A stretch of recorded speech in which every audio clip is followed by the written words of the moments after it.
Luzon, Visayas, Mindanao at buong mundo. Ngayon ay Biyernes, September 29, 2023. Ako si Barbie Mulak at ito ang balitang A to Z.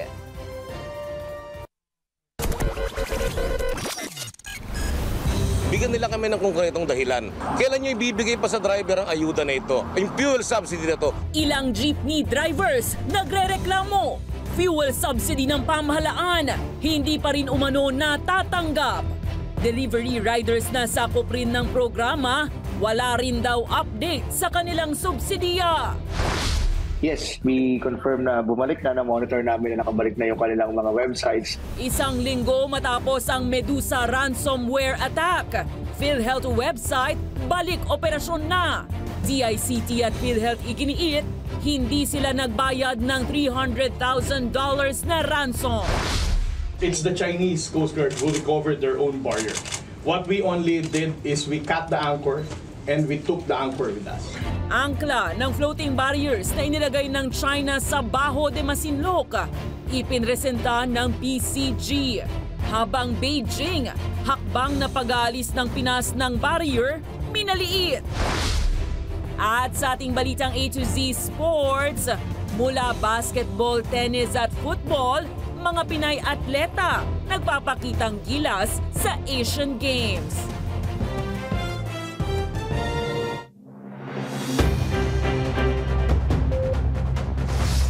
Magandang gabi, pambungad sa ating newscast. Nagrereklamo na ang ilang jeepney drivers dahil sa hindi pa rin naipapamahaging fuel subsidy sa kanilang hanay. Ang ilang delivery riders naman nasakop rin ng programa. Wala pa rin daw update ukol sa ayuda. Ito ay kahit ayon sa LTFRB, nakahanda ng ipamahagi ang pondo. Saan nga ba naiipit ang distribusyon? Alamin sa balitang A to Z ni Kim Salinas. Sabi ko nga, aanoyin mo pa yung damo kung patay na ang kabayo. No? Ano bang gusto nilang gawin namin? Huminto na kami sa kalsada. Mag-strike kami, magtigil pasada kami. Huwag naman sanang umabot sa panibagong tigil pasada para lamang mabigyan ng pansin ang kanilang hinaing. Ito na lang ang nasabi ng transport group na Pasang Mazda dahil halos mag-iisang buwan na ay hindi pa rin daw na ibibigay sa malaking porsyento ng kanilang grupo ang ipinangakong fuel subsidy ng gobyerno. Ayon kay Ka Jojo Martin, sa 51 cash card holders ng kanilang grupo, 10 pa lang ang nakatanggap ng ayuda. Ano ba ang dahilan? Bigyan nila kami ng konkretong dahilan. Kailan nyo ibibigay pa sa driver ang ayuda na ito? Yung fuel subsidy na ito, kung sugat-sugat na ang katawan namin sa kakaantay nito. At ang mga pamilya ng driver gutom na ho. Pinasubukan mismo namin kay Ka Jojo ang mga cash card kung talagang walang laman at tumambad sa amin na nasa 50 pesos lamang ang laman ng halos 41 card. Hindi naman raw pwedeng ibigay nila ang may laman na 10 cash card sa kanilang mga driver at kawawa naman anila ang nasa 41 na hindi makakatanggap. Kausap na rin po natin ng chairman ng LTFRB na si Chairman Attorney Guadis. Sinasabi din po niya ito po ay in-upload na nila sa Land Bank. But until now po, wala pa rin po kaming nakukuhang subsidiya. Base sa Pantawid Pasada program, makakatanggap ng 10,000 piso ang mga modern public utility jeep at mga UB Express na apektado ng taas presyo sa petrolyo. 1,200 pesos naman ang nakalaang tulong para sa mga delivery rider. Pero maging sila, hindi pa rin pala nakakakuha ng naturang ayuda. Wala pa rin pong natatanggap. Sa ngayon wala pa po. Ito po yung na lahat kami po dito wala pa natatanggap. Sa mga ganyang subsidy wala pa po. Bagamat anila may nag-text na sa kanila ng isang link na naglalaman ng isang online form para sagutan, pero magtatatlong linggo na wala pa rin anilang balita. Meron naman sa amin na pinano na apps na pinasagutan sa online. Yun, hanggang sagot lang na wala pa naman kaming natatanggap. Sa talaan ng LTFRB na ipasok na nila sa Land Bank ang 795 million pesos na pondo para sa kabuang halos 122,000 na benepisaryo. Pero mahigit 47,000 dito ang hindi pa nakakatanggap sa ngayon.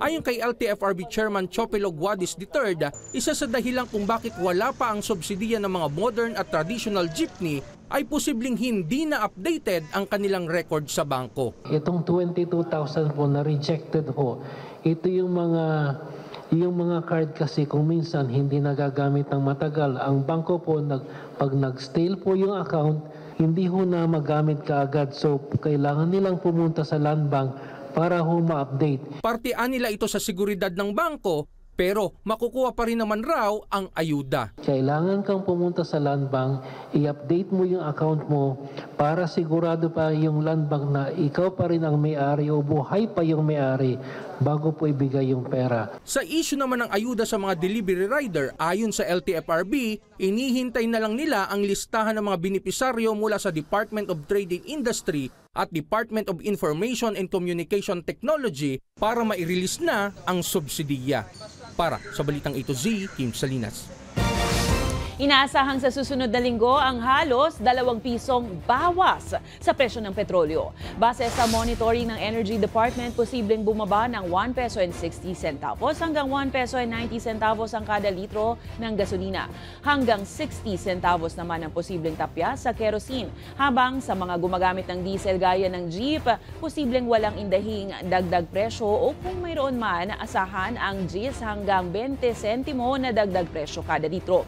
Ang inaasahang bawas presyo ay bunsod ng relaxation ng fuel import ban ng Russia at iba pa. Gayunpaman, huwag daw magpakakampante dahil mabilis gumalaw ang presyo ng produktong petrolyo dahil sa samut-saring international issues.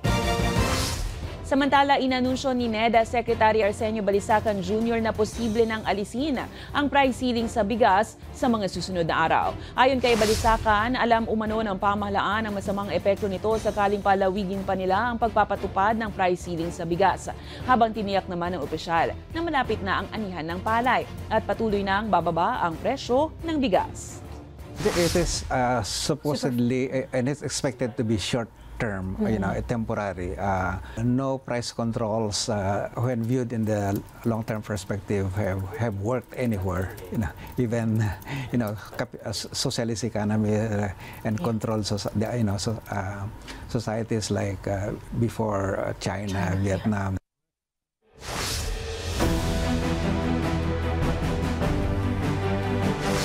Good news naman po, isang linggo matapos mabiktima ng ransomware attack ang website ng PhilHealth, muli itong nagbalik online para ma-access ng publiko. Pero iginigiit ng DICT, hindi sila nagbayad ng ransom. Gayunpaman, may suhestyon ng mga IT expert upang hindi na maulit ang hacking. May balitang A to Z, si Ian Maghanon. Balik operasyon na ang website ng PhilHealth pasado alas 12 kaninang tanghali sa pamamagitan ng National Computer Emergency Response Team ng Department of Information and Communications Technology at PhilHealth. Nabiktima kasi ito ng ransomware attack mula sa hacker group na Medusa noong nakaraang Biyernes, dahilan ng mahigit 1 linggong kawalan ng access ng publiko sa website ng State Insurance Company. Ngayon nga po, nasa restoration stage na tayo. Yes, we confirm na bumalik na monitor namin na nakabalik na yung kanilang mga websites and all. Ang hinihintay na lang namin ay yung official advisory ni PhilHealth when they can resume back their online services. Ayon sa isang IT expert, ang ransomware attack ay isang uri ng virus na nagbabantang isa sa publiko ang personal na data ng biktima nito o kaya naman ay permanenteng ibablock ang access ng biktima sa sarili nitong domain. Sa kaso ng PhilHealth, data at impormasyon ng 72 empleyado ng ahensya sa Metro Manila ang nakuha. Kasi ilan sa mga workstations ng ating empleyado ang kanilang napasukan, so yung mga ID ng ating empleyado ang kanilang nakuha. Modus ng hackers ang humingi ng ransom para maibalik ang access ng domain ng biktima. Pero giit ng PhilHealth at DICT, hindi ito nagbayad ng ransom alinsunod sa polisiya ng gobyerno. We are not going to pay any ransom. Actually, ang hinihingi nila is around $300,000 or 17 million. But again, accordingly to our government policy, we are not going to pay any ransom. We did not pay $300,000 to Medusa. Bagay na marapat lamang umanong gawin ng gobyerno ayon sa mga eksperto. Ang daming mga information na ito na kailangan nating i-secure sana. Pero wala na tayong magagawa kasi nakalock na siya. At ang tanging solusyon lang, bayaran natin na hindi naman pwede. Sa ganitong paraan, maiiwasang ulitin ito ng mga hacker. Pero dapat raw i-update natin yung mga system natin at i-upload natin yung mga backup files. Ipinakita ng IT expert ang dark web o yung pinakaliblib na parte ng internet kung saan nagkukuta ang mga cyber criminals. Na-access lamang ito sa pamamagitan ng Tor browser. Dito makikita ang oras na tumakbo magmula ng isailalim sa ransomware ang website ng PhilHealth. Una nang sinabi ng cybercrime group na hindi naidulog ang insidente sa pulisya. Lahat ng government agency, merong Computer Emergency Response Team, CERT, CERT. So yun yung nag-aayos ng mga problema when it comes to sa mga ganyang system software. So unless magre-report sila sa amin or kung sa NBI or kanino man, but in this case, hindi sila nag-report sa amin. Gayunpaman, patuloy ang investigasyon upang matunton ang mga miyembro ng Medusa. As to who are behind this or what are the real identities behind the persons, as members of Medusa, hanggang ngayon hindi pa namin makacertain yan. Well, those things, so far, wala pa naman nagreklamo sa mga hospital dahil sa pag-access nila. No? But usually, yan doon sila nagreklamo siguro sa opisina ng PhilHealth. Para sa Balitang A to Z, Ian Maghanoy. Walang anumang aninag ng anomalya sa food stamp program. Ito ang iniutos ni President Ferdinand Bongbong Marcos Jr. sa lahat ng ahensya ng gobyerno sa paglulunsad ng walang gutom 2027 food stamp program ng Siargao Island sa Surigao. 50 benepisyaryo sa naturang bayan ang makikinabang sa 3,000 pisong buwan ng food credits na pwedeng gamitin pambili ng masustansyang pagkain. Sa ngayon ay nasa pilot stage pa rin ang programa na sinimulan ng Department of Social Welfare and Development itong Hulyo sa Tondo, Maynila. Pero sa pagpasok ng international sponsors tulad ng United Nations World Food Program, Asian Development Bank at iba pa, target ng program na maabot ang nasa 300,000 kabahayan sa susunod na taon.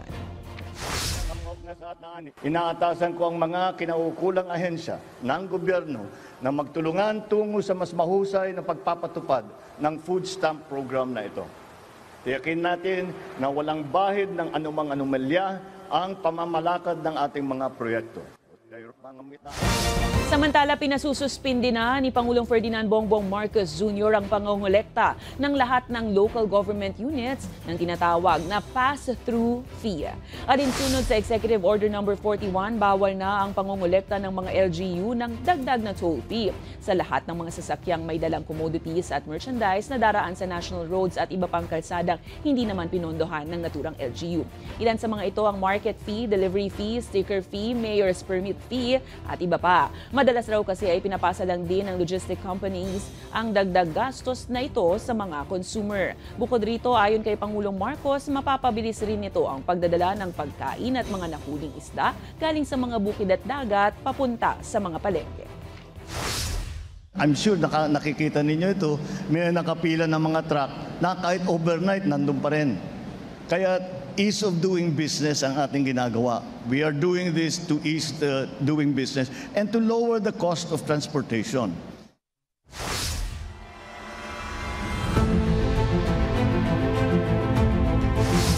Sakaling maglatag muli ang China ng floating barrier sa teritoryo ng bansa, nanindigan ng PCG na paulit-ulit lang rin nila itong tatanggalin. Habang Pangulong Marcos nanindigan, hindi naghahanap ng gulo sa atas na alisin ang floating barrier ng China. May balitang A to Z si Billy Torres.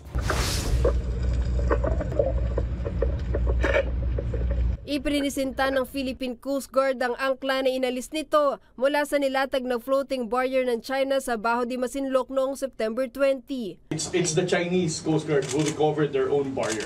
What we only did is we cut the anchor and we took the anchor with us. Pagkatapos ito, kinuha na raw ng China ang mga barriers. When they learned that the floating barrier is no longer serving its purpose, that's the time that they recovered the entire floating barrier.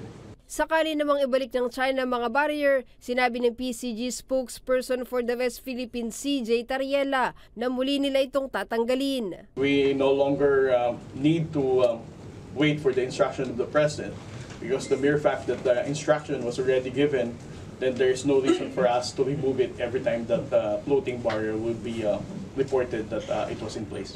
Kung sakali, maaaring gamiting ebidensyang naturang angkla sa paghahain ng bansa ng reklamo laban sa China. Sa gitna ng issue, muling iginiti Pangulong Ferdinand Marcos Jr. na hindi naghahanap ang Pilipinas ng gulo. Hindi tayo naghahanap ng gulo. Basta't gagawin natin, patuloy natin ipapagtanggol ang Pilipinas, ang maritime territory ng Pilipinas, ang karapatan ng mga fisherman natin na mangisda doon sa mga areas kung saan sila nangingisda daan-daang taon na. Kaya hindi ko maintindihan ba't nagbago na ganito. Pero ang Beijing, tila minaliit ang hakbang ng Pilipinas. Ayon kay China Foreign Ministry spokesperson Wang Wenbin, pinasaya lang ng Pinas ang sarili sa pag-aalis ng barrier at nanindigang pag-aari umano ng China ang nasabing teritoryo. Habang ang US, sa pagbubukas ito ng investigasyon sa mga insidente ng pangaharas ng Beijing sa South China Sea, pinuri ang Pilipinas sa ginawang pagtatanggal ng floating barrier. Aggressive fishing practices and natural resource exploitation undermine territorial sovereignty and economic prosperity of Indo-Pacific countries. As a counter to these malign activities, the United States Coast Guard has been and is now operating and engaging throughout the region to promote maritime governance. Muli rin itong tiniyak na kaisa ang Washington sa pagpapanatili ng kapayapaan sa rehiyon sa gitna ng pambubuli ng China. Para sa Balitang A to Z, Billy Torres. Nakatanggap ng 6 na radio challenges ang Philippine Coast Guard at Bureau of Fisheries and Aquatic Resources mula sa China habang nagsasagawa ng aerial maritime survey sa bahagi ng Baho de Masinloc kahapon. Namataan din sa lugar ang 3 Chinese Coast Guard at 1 Chinese maritime militia na itinuturing bilang traditional fishing ground at bahagi ng exclusive economic zone ng Pilipinas. Ipinagpatuloy naman ng PCG at DFAR ang pag-iinspeksyon kung may presensya ng floating barrier na una nang inialis ng Coast Guard.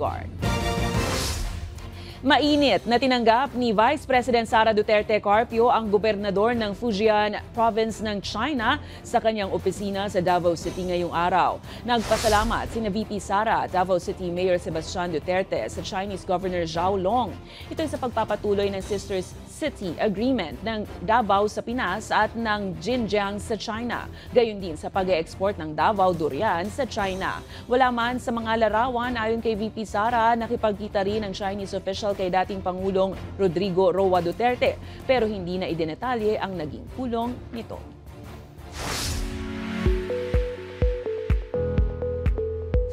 Nagdiwang ng ika-28 anibersaryo ang DZJV 1458 Radyo Calabarzon ngayong araw. Bilang bahagi ng selebrasyon, nagkasa ang buong team ng medical mission sa SM Calamba, katuwang ang Philippine Red Cross, Philippine Medical Association at Tooth Family.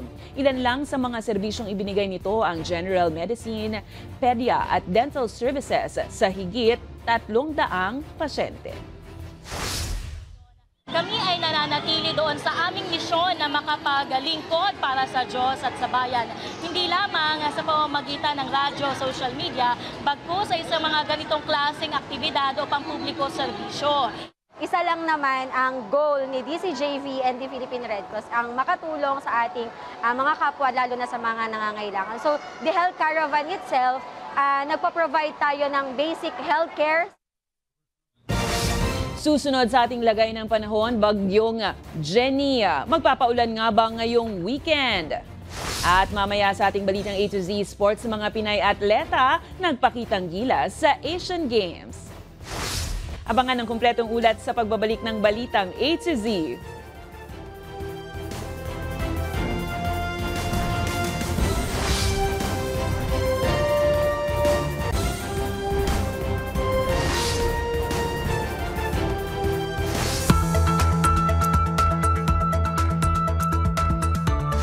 Naging ganap ng bagyo ang sama ng panahon na pumasok sa loob ng Philippine Area of Responsibility ngayong Biyernes.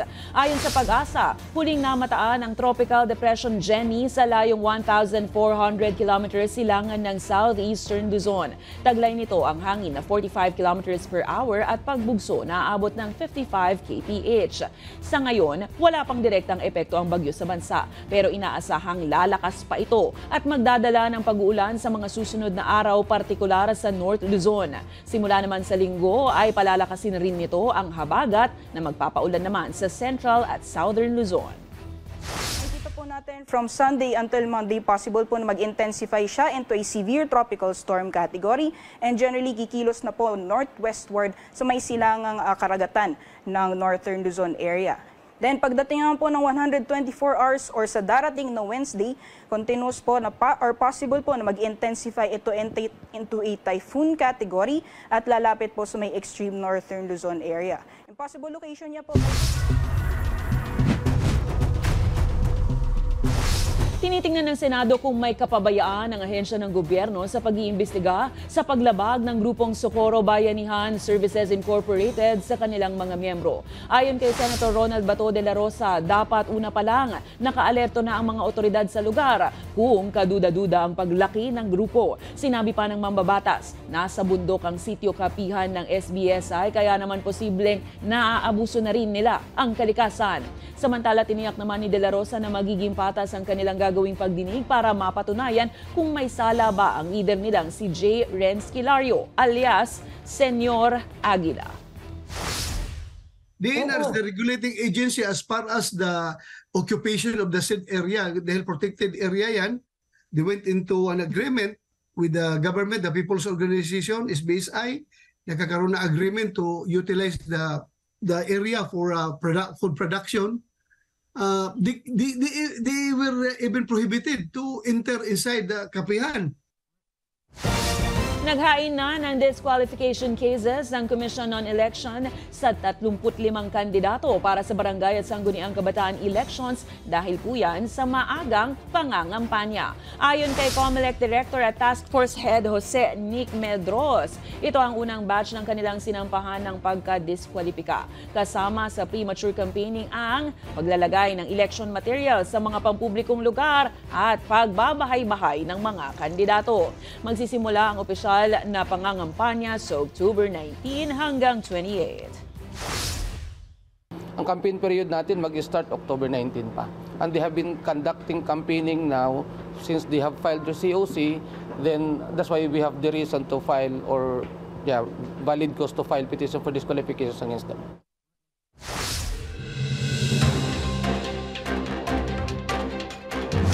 Inaasahang papatak sa 5.3% hanggang 6.1% ang inflation rate para sa buwan ng Setyembre ayon sa Bangko Sentral ng Pilipinas. Paliwanag ng BSP, nakaambag dito ang pagtaas ng presyo ng langis, kuryente at agricultural commodities. Samantala, inaprubahan na ng National Wages and Productivity Commission ang taas sahod sa Cagayan Valley, Central Luzon at Soc-Sargena. Magiging epektibo ang increase sa daily minimum wage sa mga naturang lugar na 30 pesos, 50 pesos at 35 pesos simula October 16.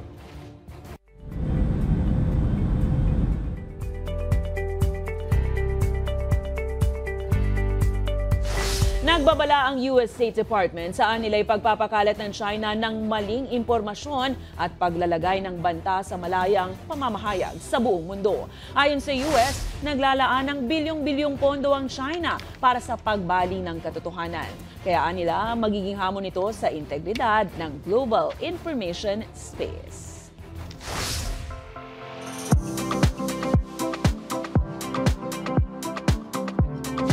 Arat na mga ka-A to Z sa Norte sa bagong bukas na exhibit sa Baguio City. Tampok sa exhibit ng Tourism Office ng Cordillera ang mga bamboo works ni Ed Banasan, wood relief ni Eden Kawang, totem poles ni Joel Buyagaw at iba pang hobby at obra ng ilang local artists.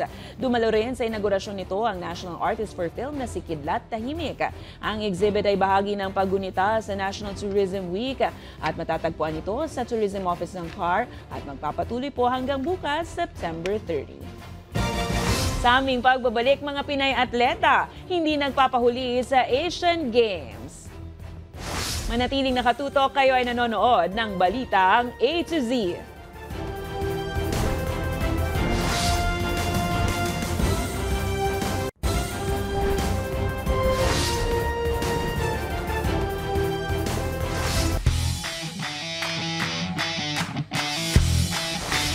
Girl power is real sa Asian Games. Mula sa bagong medalya ni Alex Ayala at ilan pang Pinay atleta na umuusad rin sa kanilang mga laro. Ang latest sa ASEAD, alamin sa balitang A to Z Sports ni Rod Garabot.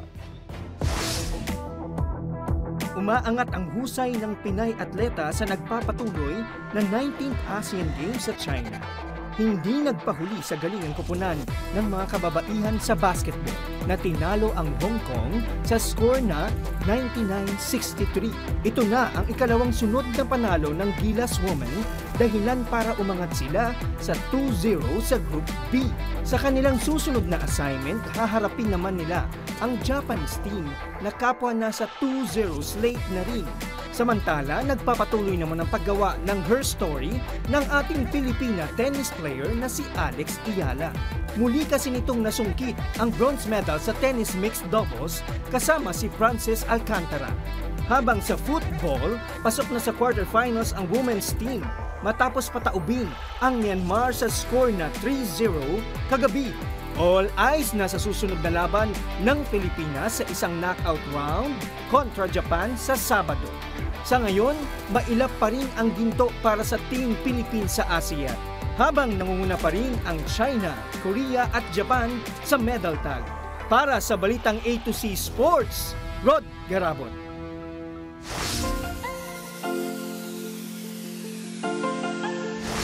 Sa ating balitang nakaka-good vibes, kanya-kanya na nga ng pakulo ang mga mommy at daddy sa pa-gender reveal. Sa exciting video na ibinahagi naman ni Catrice Pavia Panganiban, very sporty ang kanilang gimmick.